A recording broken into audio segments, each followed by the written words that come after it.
Yes, salama sana. Unaitwa nani? Naitwa Weldon. Weldon, swali ambalo tunauliza especially ni kuempower family, kwa sababu tunaangalia leadership pia inaanza na wapi? Tunafanyaje? Leadership inaanza na wapi? Leadership inaanza na mimi. Sinaanza na wewe. Alafu all the way from familia. Si ndio? Yes. So what are the qualities unaangalia before uchague mwanamke? One of the qualities I check is the character first. Hizo characters gani? So one of the characters is that I always check when I'm looking for a wife, I check person who is very resourceful first to me. Yeah, somebody who can be able to merge together, somebody who is very understanding, and also somebody also who can be able to be very respectful to me. Yeah, so that we are going to build future together. Yeah, that is the whole. And also somebody who is very loyal also. Yeah. So how long itakuchukua to find that person? It depends. It depends on the situation because I cannot predict the time frame. But once I just meet that person, and even if he doesn't, even if he has one of the qualities, some of the qualities can be achieved. Kuna zile inaweza pata you can be able to transform. Like if somebody maybe is not respectful, and with time you can be able to train that person to be respectful. You can. Is beauty one of the qualities that we consider before you marry? Beauty?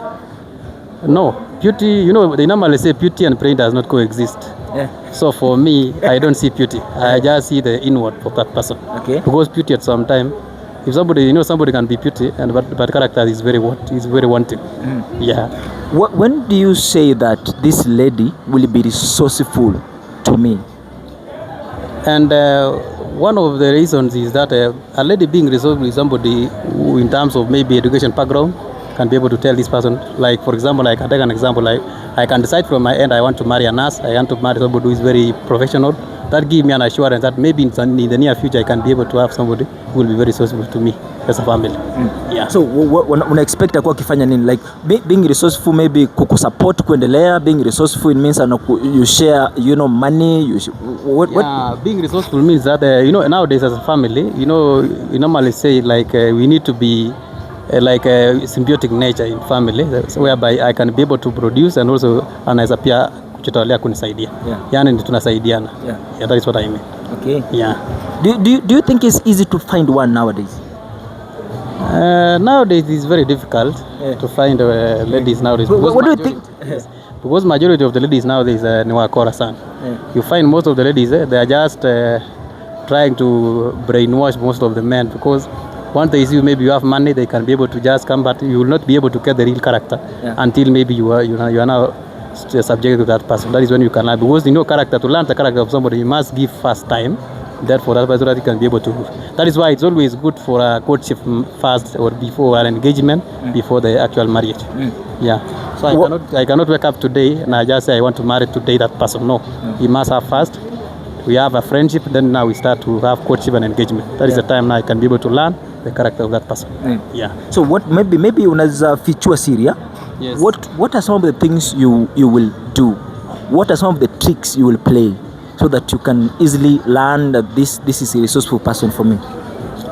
And one of the things I can be able to learn from that person is that I can be able to use let's say for example, if I am very resourceful as me personally, I can even like the issue of money, I can be able to give that person money. Then I just see how he can be able to manage to spend those money. And then that can really tell this person if somebody is, a lady should be somebody who can be somebody who is an idea-oriented person. Even you can also be a resourceful person by giving me an idea, not necessarily financial status. Sure. You can give me an idea. We want to open a business. We want to do this. Then I can be able to support in terms of financial status. Yeah. That is it. Okay. Yeah. Okay. Now, what are some of the things that will keep your relationship going? And one of the things that could give a relationship going is that as men, what all we need is peace of mind. Me personally, once we've already engaged with somebody, all I need is peace of mind. When you give me peace of mind, you respect me and loyalty, I think that will keep the relationship going far. Even money is not an issue, but when you give me peace of mind in the family, that also, and loyalty also will be fine. Okay. Yeah. I have this control because I've interviewed a lot of ladies. Okay. and this like they're telling me, yes.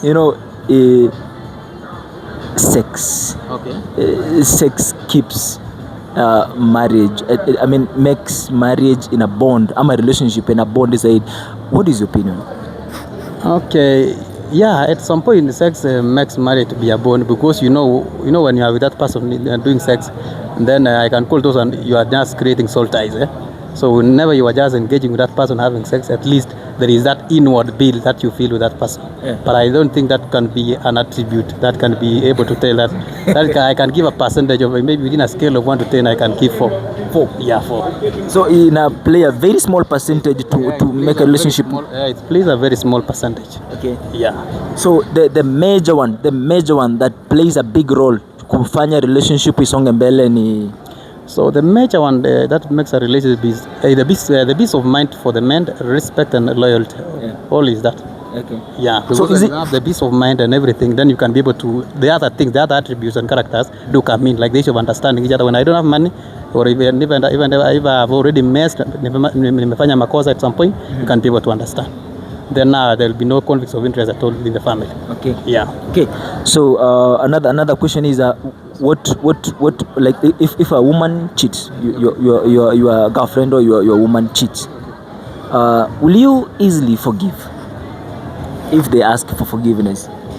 Okay. First, before I forgive, I must get the onset of the problem. How did the problem? Maybe let's just create a problem here. Okay. You are too busy. Okay. And you cannot satisfy her sexually. Okay.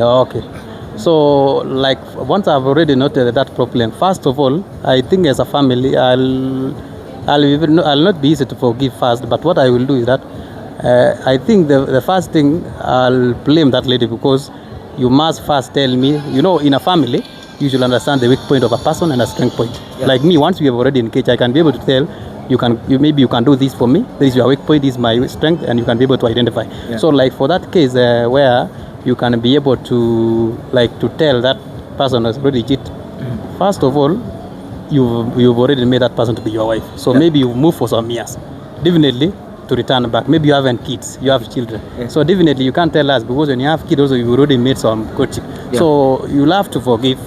But now forgiveness will depend now on the other side, whether this person will still repeat the same problem. Okay. Because you will have to ask that person first, in case you find me have a problem of not maybe being too busy, you can let me know that I'm always very busy, and maybe I can create time for you. Okay. Yeah. Okay. So yeah, that is it. Okay. So my second last question is what is this one question that when your girlfriend or your woman ask you inakuudhi lakini maybe useme? Okay, so one of the question, maybe question or questions. Question. So I think maybe you have many. Okay, so I think one of the questions that you ladies normally, they are like my lady normally ask that in a new disaster is when she wants to maybe know my ways in terms of maybe financial resources or my financial source of income. Yeah. Maybe mtu anaona you are developing, there are some of the secrets that you can't be able to share. Yeah. But now when you are being asked, depending on ama mtu akuambia like anakuona like you are growing financially, but it seems that the finances are not coming to the family, so they tend to, maybe you are doing some projects outside there, because a lady came from the other land. Yeah. Me personally, maybe I create myself before even the onset of the arrival of the lady. Yeah. So akikuuliza kuhusu your financial status, na inanisumbua kidogo. Okay. Yeah. Okay, my last this is G47 TV YouTube. Okay. So nakupatia nafasi kidogo usalimie your 3 friends and then wape ujumbe. Okay, thank you so much. So I think first of all, I would love to greet, let's say my dad, and maybe to wish him happy Father's Day. And one of my friends, I'll greet Weldon Yegon, who is also my great friend, and Oscar Ekea. We work with Oscar Ekea at Jamii DT Sacco, and those are the people we normally engage, and we normally have. I will also greet my members from the royal family, and tell them that we are going far, and marriage is also a key in this life, and also the challenges we have families, and we can be able to accomplish once it's time. Okay. Yeah. Thank you so much. God bless you. So this is Mr. Bishop. Okay. G47 TV pale YouTube, ukifika pia wewe una subscribe. Okay, thank you. So ubarikiwe sana. Thank you so much.